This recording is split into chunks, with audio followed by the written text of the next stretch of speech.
Welcome! We had a look at the origin and the main features of the Indus Valley Civilization in the previous video. In this video, we'll look at the buildings, arts, trade, and the end of this ancient civilization.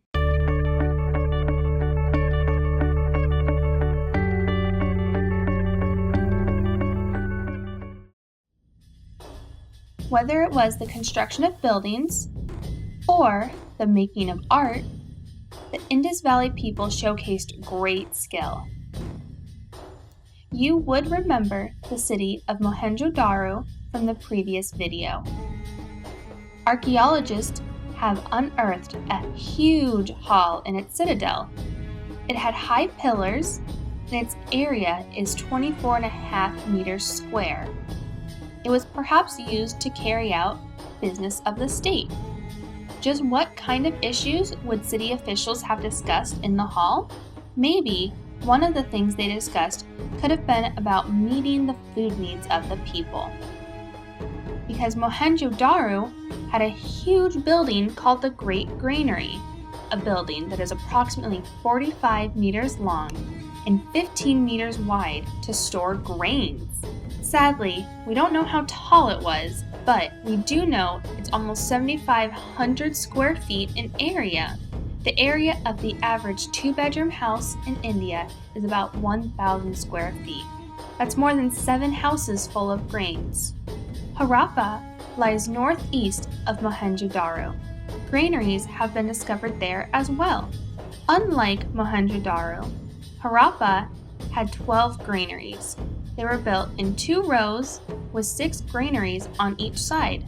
The size of the granaries were huge, but it is not the grandest building ever built by the Indus Valley people. That title goes to the Great Bath in Mohenjo-Daro. It is a huge building with a rectangular pool in the middle. The pool itself is 8 feet deep. There were galleries and rooms around it. The area of the building is over 19,500 square feet, and the pool it is over 900 square feet. The fact that these structures have maintained part of their original form, despite being built 5,000 years ago, shows just how robust they were. Pottery, made by the Indus Valley people, was famous for its rich design and perfect finish. They are believed to have produced the earliest glazed pottery. They made pottery on the wheel, so the pottery had a regular shape. Different kinds of pottery, ranging from plain to colored to glazed, were made. They also skillfully drew figures of men and animals on pots. A pot discovered in Lothal bears the painting of a crow-like bird sitting on a branch. It has a fish in its beak.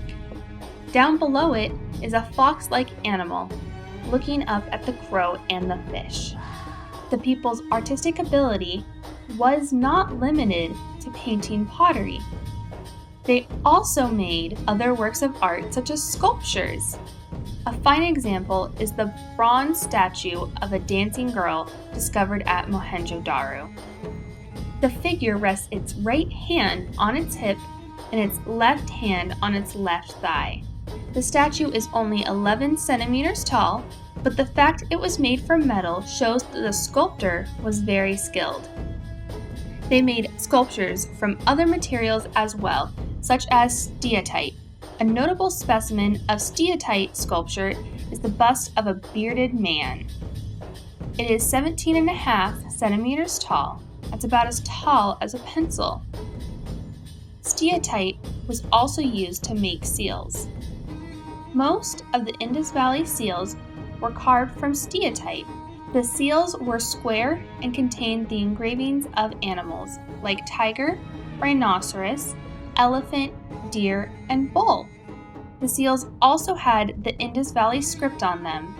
We have found over 2,000 such seals from various sites of the Indus Valley civilization. They were artfully made. We have learned a lot about the Indus Valley people from their seals. Thanks to the seals, we know the physical features of men and women that lived there. We also have got an idea of the kind of dresses and jewelry that they wore. We know the kind of animals that lived there during that period as well. One of the most important seals that we've unearthed has the engraving of a god. The god is shown to be sitting cross-legged on a platform. The crown on the head is adorned by a tishul. So how do we know it's the engraving of a god? We know it's not a man because the person in the engraving has 3 heads. It is believed to be the image of Shiva Pashupati. The Indus Valley people also worshipped demigods. Animals such as bull, snake, tiger, rhinoceros, and crocodile were also worshipped. The pipal tree was considered to be the dwelling place of gods. Interestingly, no temple has been found in any of the Indus Valley cities, so we can deduce that the people did not worship in temples. Other than seeking protection in gods, the Indus Valley people also sought protection in charms and amulets. It is likely that they believed in demons or ghosts. Both cremation and burial of dead people was prevalent. All good things come to an end, and the Indus Valley civilization did too. It disappeared by about 2000 BC. We don't really know what caused the fall, we can only speculate. The Indus Valley was prone to flooding. Perhaps a series of deadly floods destroyed the cities. An interesting theory is that the Indus River changed its course, leaving the cities dry and uninhabitable. The Aryans started migrating to India around the time the Indus Valley cities disappeared. Perhaps the Indus Valley people met their end at the hands of Aryans. Yet another possibility is that an epidemic of some disease wiped out a large chunk of the population. More than likely, there's no single cause for the collapse of the civilization.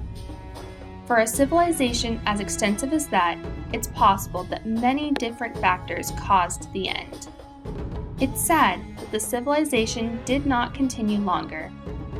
The Indus Valley people were peace-loving and took great strides in art and city building. They also had a strong civic sense. They left a heritage that both Indians and Pakistanis can be proud of. What do you think was the major factor for the end of such a magnificent civilization? Let us know in the comments section below, and thank you for watching Edupedia World.